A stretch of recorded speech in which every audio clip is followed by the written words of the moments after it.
Olá, queridos. Estamos dando início agora à 11ª aula de disciplinas espirituais. Hoje nós iremos falar sobre orientação. Orientação, uma disciplina espiritual, sim, e muito importante, muito necessária.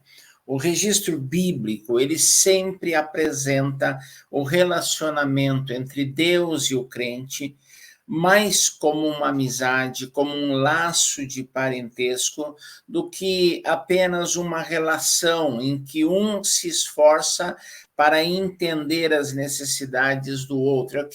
É o que diz o teólogo Dallas Willard, que é escritor de um livro chamado As Disciplinas Espirituais, e é baseado nesse livro que eu estou ministrando essa matéria. A relação de amizade, de filiação, ela exige que haja uma orientação, que Deus nos oriente, que Deus nos conduza, que Deus nos encaminhe, que Deus nos corrija quando estivermos com o rumo errado. Eu lembro de Paulo, lá em Atos, quando ele, capítulo 15, se eu não estou aqui, 16, quando ele pretende ir numa direção e Deus não lhe permite, ele toma um novo rumo, faz menção de ir para um novo lugar, e o Espírito de Jesus o impede, e aí ele fica onde estava, e quando ele fica, ele tem um sonho à noite, uma visão, um sonho, e ele vê um varão com o traje típico da Macedônia, e esse varão, esse jovem, diz para ele: passa a Macedônia e ajuda-nos. Isso é direção, isso é orientação, e é isso que Deus faz com aqueles que o servem. Nós vamos ver alguns fatores muito importantes sobre a orientação. E nós começamos dizendo que orientação não é ou melhor, orientação é um item não opcional. Não é uma opção, é uma necessidade. É algo obrigatório na vida do cristão. A orientação espiritual não é um item de luxo na vida dos discípulos de Jesus. Na verdade, a orientação faz parte da versão básica do discipulado. Foi isso que Jesus tinha em mente quando ele afirmou, lá em João 16, mas quando o Espírito da verdade vier, ele vos guiará a toda a verdade. Não falará de si mesmo, falará apenas o que ouvir e lhes anunciará o que está por vir. Ainda Jesus falando com seus discípulos, Marcos 13, 11, ele diz: sempre que forem presos e levados a julgamento, não fiquem preocupados com o que vão dizer, digam tão somente o que lhes for dado naquela hora, pois não serão vocês que estarão falando, mas o Espírito de Deus. Então a orientação é um item não opcional, é um item obrigatório, faz parte da vida do cristão, faz parte do discipulado, faz parte da nossa caminhada com Deus. Você não pode dizer, eu não quero orientação. Deus vai te orientar. Deus vai falar, Deus vai mostrar o caminho. E já no Antigo Testamento, o profeta Isaías, se eu não estou equivocado, ele diz que quando vocês se desviarem do caminho para a direita ou para a esquerda, vocês ouvirão uma voz atrás de vocês dizendo: este é o caminho, andai por ele. Isso é o quê? Isso é orientação. Deus orientou o seu povo, Deus orienta o seu povo de muitas formas. Enquanto se desenrolava o processo de orientação, de revelação, conforme registrado na Bíblia, Deus usou muitas formas para dar-se a conhecer e para orientar o seu povo.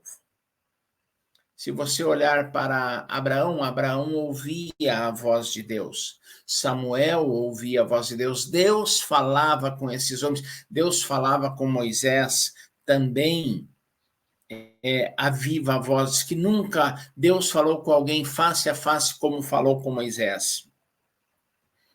Algum fenômeno Deus usou, por exemplo, a sarça ardente para falar com Moisés, para orientar Moisés. Um anjo ou um mensageiro sobrenatural é o que você vê com Josué, você vê com Gideão, você vê com os pais de Sansão, você vê com Maria, lá em Mateus, com José. Então, Deus usando anjos para falar. Sonhos e visões são muito comuns ao longo de toda a Bíblia. Isso não quer dizer que todo e qualquer sonho é orientação de Deus, é a voz de Deus, mas Deus usa sonhos para falar. A voz audível, eu já disse, Deus a usa muitas vezes, a voz no homem interior, Deus usa, a palavra de Deus é usada por Deus. Como Deus preferencialmente nos orienta. Nós temos aqui algumas formas muito claras e sérias que Deus usa para falar conosco. Primeiro é a voz humana, como mostra o caso de Abraão no Monte Moriá, de Samuel no templo, de Jesus no batismo. É possível que Deus fale por meio de uma voz sem que haja um falante visível. Ninguém viu. Samuel não viu. Os discípulos e João Batista não viram. Lá no Monte da Transfiguração, Pedro, Tiago e João não viram nenhum ser, nenhuma pessoa, não viram quem falava, mas ouviram uma voz humana falando na língua que eles entendiam para dar a orientação, para falar algo que era importante, algo que era necessário. Eu quero lembrar que Deus usa quem Ele quer, como Ele quer. No caso do profeta Balaão, ele usou uma jumenta, mas isso é algo extraordinário, isso é fora do comum. Não vá sair por aí consultando burro, consultando jumenta. Não faça isso. Não importa quantas patas tem essa jumenta, tem gente que vai para alguns lugares, para a casa do fulano, da fulana, para consultar ao Senhor. Cuidado, a jumenta falou uma única vez. É algo extraordinário. Deus pode usar? Pode, mas normalmente ele não usa. Você vai ouvir a jumenta e não Deus. Então, cuidado com isso. De acordo com Dallas Willard, nessas situações, o Senhor e a pessoa que ele usa falam conjuntamente. Pode ser que aquele com quem Deus fala também seja aquele por meio de quem Deus se manifesta. Muitas vezes Deus usa uma pessoa, um profeta, no Antigo Testamento, os apóstolos no Novo Testamento, para trazerem uma palavra de Deus. Não é apenas aquela voz humana sem alguém visível, mas também é aquela pessoa que é usada por Deus, que é instrumento de Deus para falar. Pode ser uma profecia, pode ser um aconselhamento, pode ser uma pregação, pode ser uma exortação, mas Deus usa tanto a voz audível, sem um personagem visível, como uma pessoa fisicamente para falar. Esta voz de Deus, ela é clara. E uma coisa que nós temos que entender, Deus não vai usar nenhuma maneira, absolutamente nenhuma maneira para falar conosco que contrarie, que se choque com a sua palavra, que desautorize a palavra ou que nos dê uma ordem contrária ao que está registrado na Bíblia. Qualquer voz que lhe oriente a transgredir a palavra não é a voz de Deus. Não é a voz de Deus. Pensando no caminho que uma mensagem vinda de Deus percorre até chegar a nós, nesse caso, vindo da mente de Deus para nós, da boca de Deus para nós podemos afirmar que o ser humano é o instrumento que Deus usa com maior frequência, além da Bíblia. Conselho, exortação, profecia, Deus usa o ser humano para falar conosco. Uma pessoa idônea, uma pessoa de boa reputação, uma pessoa cheia do Espírito Santo, uma pessoa que serve verdadeiramente a Deus. A maior forma, a mais usual, é a palavra de Deus, mas Deus usa muito o ser humano para falar conosco. Nós precisamos entender isso. Nós precisamos crer nisso e viver de acordo com essa orientação. Queridos, Deus fala também no nosso interior, Deus fala no espírito humano, Deus fala dentro de nós. O apóstolo Paulo fala sobre isso, Deus ministrando ao nosso interior. Nós temos que ter discernimento quando ouvimos, quando temos uma intuição, quando temos um impulso, para entender que muitas vezes é Deus querendo falar. Quando uma ideia vem na sua mente e fica ali latejando, insistindo, batendo na sua mente, quando há um sonho, há um desejo com relação à obra de Deus, às coisas de Deus, é o espírito humano. O espírito humano, o nosso espírito recebendo de Deus a sua palavra, a sua orientação. Nós precisamos ter discernimento, maturidade, sabedoria para discernir aquela voz no homem interior, para discernir aquela voz que está dentro de nós, para que essa voz, ela possa ser entendida ou não como a voz de Deus. Nem tudo que você pensa, nem tudo que você imagina, nem tudo que você sonha, nem todo impulso que você tem, nem todo insight que você tem é a voz de Deus. Mas se você é um cristão maduro, é um cristão cheio do Espírito de Deus, você terá o discernimento para ouvir e entender quando Deus fala com você. Qual é o propósito da orientação?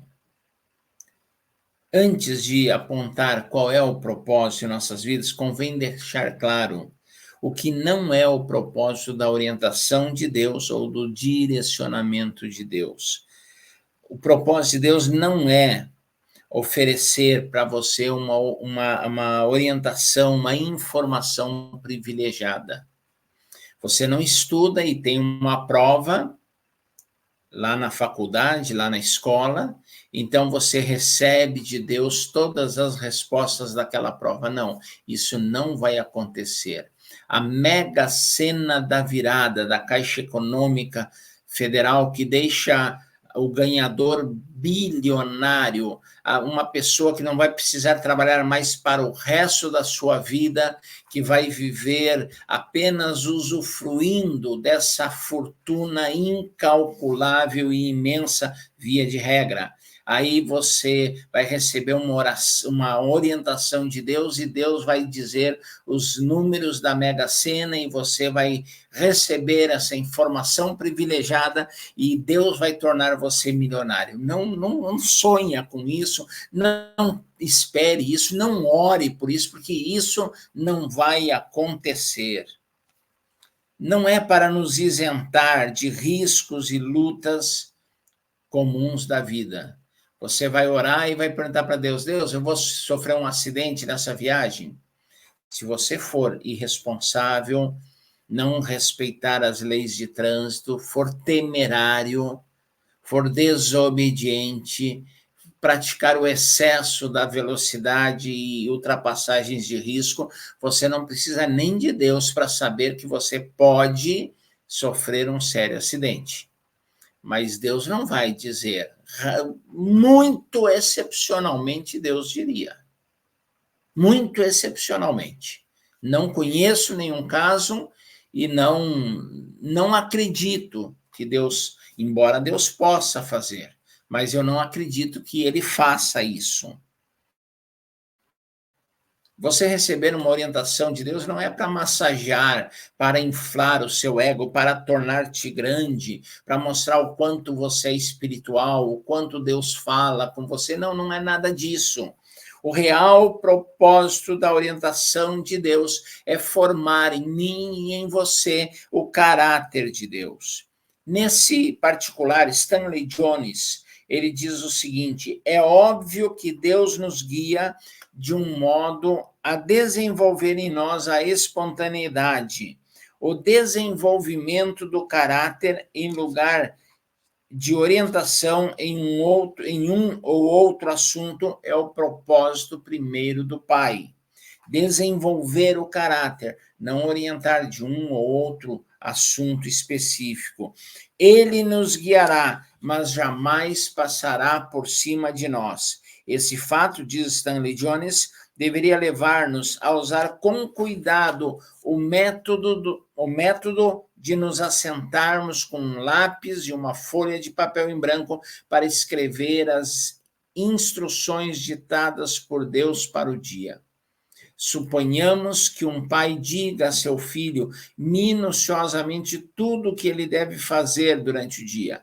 Tratado assim, o filho ficaria impedido de se desenvolver. O pai precisa guiar de tal forma que o caráter autônomo, capaz de tomar decisões corretas sozinho, seja desenvolvido. Deus faz o mesmo. Não adianta você sentar de manhã com uma caneta, um papel e pedir que Deus te dê todas as orientações.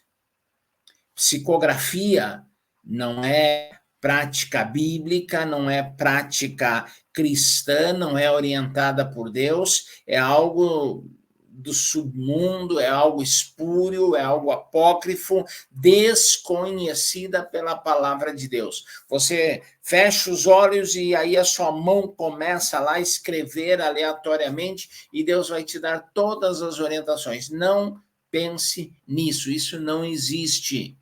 Isso não acontece com gente cheia do Espírito Santo. Com gente possuída por outro espírito pode acontecer, mas com gente cheia do Espírito Santo, não. Deus quer desenvolver o seu caráter. Quando Deus me orienta, quando Deus te orienta, Ele está desenvolvendo o nosso caráter. Exercite-se em receber orientação. A disciplina da orientação consiste em se esforçar para conseguir perceber, entender e receber o que Deus nos fala, seja da forma que for, com o intuito de formar a sua vida em nós, enquanto seguidores, enquanto discípulos, enquanto aprendizes do Senhor e da sua palavra. Preste atenção a seus pensamentos e sentimentos. Não podemos limitar as formas pelas quais Deus nos orienta, mas geralmente Ele o faz de uma forma despretensiosa, a partir da influência direta do Espírito Santo em nosso espírito. Por isso, não despreze os seus pensamentos, os seus sentimentos, sobretudo aqueles recorrentes. Ordene a sua mente em níveis diferentes. Thomas Kelly, ele nos ensina algo precioso. Olha só, existe um modo de ordenarmos a vida mental em mais de um nível ao mesmo tempo. Em um deles podemos pensar, discutir, ver, calcular, satisfazer todas as questões e exigências externas. Mas no íntimo, nos bastidores, em um nível mais profundo, também podemos permanecer em oração e adoração, entoando cânticos e cultuando em doce receptividade aos sopros divinos. Enquanto você anda, você vive o dia a dia, você age no dia a dia, o seu íntimo, o seu interior, a sua alma, eu poderia dizer, está em íntima comunhão, íntima conexão com Deus Pai, através do Espírito Santo, e você está atento ao exterior, ao que é externo, mas também ao seu interior para ouvir a voz de Deus, para ouvir a orientação de Deus. Isso é muito importante. Uma outra coisa que nós podemos fazer nesse sentido é buscarmos um mentor ou um orientador. Entenda o que eu estou falando de um guru. Não estou falando de alguém que vai manipular você, não estou falando de alguém que vai mandar em você, estou falando de um orientador. Nós vivemos numa cultura que desconhece a figura do mestre ou do mentor. Embora inconscientemente todos nós desejemos por sua presença, nós soframos pela ausência de um mentor. No entanto, quando nós estudamos a história da espiritualidade cristã, nós não encontramos evidências de que as pessoas espiritualmente bem-sucedidas caminhavam sozinhas. Ao contrário, o que encontramos são testemunhos vívidos de caminhada entre pais e filhos espirituais, entre homens e mulheres de Deus e alguém que era o seu mentor, que era o seu orientador, que estava ali para aconselhar, que era o seu discipulador, usando uma linguagem neotestamentária, alguém que orienta. Quando você olha as epístolas pastorais, você olha para 1ª e 2ª Timóteo, olha para Tito, e também, embora não seja considerada uma epístola pastoral, mas você olha também para Filemão, você vê um pai espiritual, um mentor, Paulo, orientando Timóteo, Tito e Filemão. É um orientador. Não é fácil encontrar um mentor, um orientador espiritual. Por quê? Porque você precisa de uma pessoa madura, sábia, cheia do conhecimento de Deus, cheia do Espírito Santo, consciente do seu chamado para a mentoria, para a orientação, para discipular alguém. Então, por isso, escolher e encontrar um mentor torna-se um grande desafio, mas ao mesmo tempo é uma das maiores dádivas da vida cristã. Nós precisamos ter alguém que nos oriente, que nos ajude, que caminhe conosco, principalmente aqueles que estão no ministério. Pastores e líderes de ministério precisam ter um mentor, ter alguém que os ajude, ter alguém que os acompanhe, ter alguém que os oriente. Queridos, nós não podemos ficar desorientados, nós não podemos ficar perdidos, nós não podemos ficar confusos na nossa caminhada. Nós precisamos de Deus, precisamos da orientação divina. Temos a palavra de Deus, temos os dons espirituais, temos os sonhos, a visão, temos o Espírito Santo falando ao homem interior, mas isso tudo não nos isenta da necessidade de termos um orientador, de termos um mentor espiritual. Procure por isso. Procure até encontrar. Não se submeta incondicionalmente a tudo que o seu mentor disser. Você precisa ter maturidade e discernimento, mas é muito bom quando você tem um mentor, quando você tem um orientador, quando você tem alguém que te acompanha, que te orienta na caminhada cristã. Orientação é uma disciplina muito importante. Orientação é uma disciplina que nós não podemos descartar. Como disse a nossa aula lá no início, não é um item opcional. Orientação é um item não opcional. Nós precisamos da orientação. O próprio Jesus Cristo disse isso e proveu, após a sua ascensão, a sua igreja, os seus seguidores, da pessoa bendita do Espírito Santo, deixou o outro Consolador, o Espírito Santo, que nos guia. O que quer guiar? É orientar, é conduzir. E é disso que eu preciso, é disso que você precisa. Esta é a disciplina espiritual da orientação. Não despreze, não abra mão dela, cresça através do exercício dessa disciplina. Disciplina é para ser praticada, é para ser inserida no dia a dia do cristão, fazer parte da vida do cristão verdadeiro. Todas elas, toda e qualquer disciplina. E nós precisamos, sim, da orientação. Que Deus nos abençoe e que nós possamos crescer nessa disciplina também, em nome de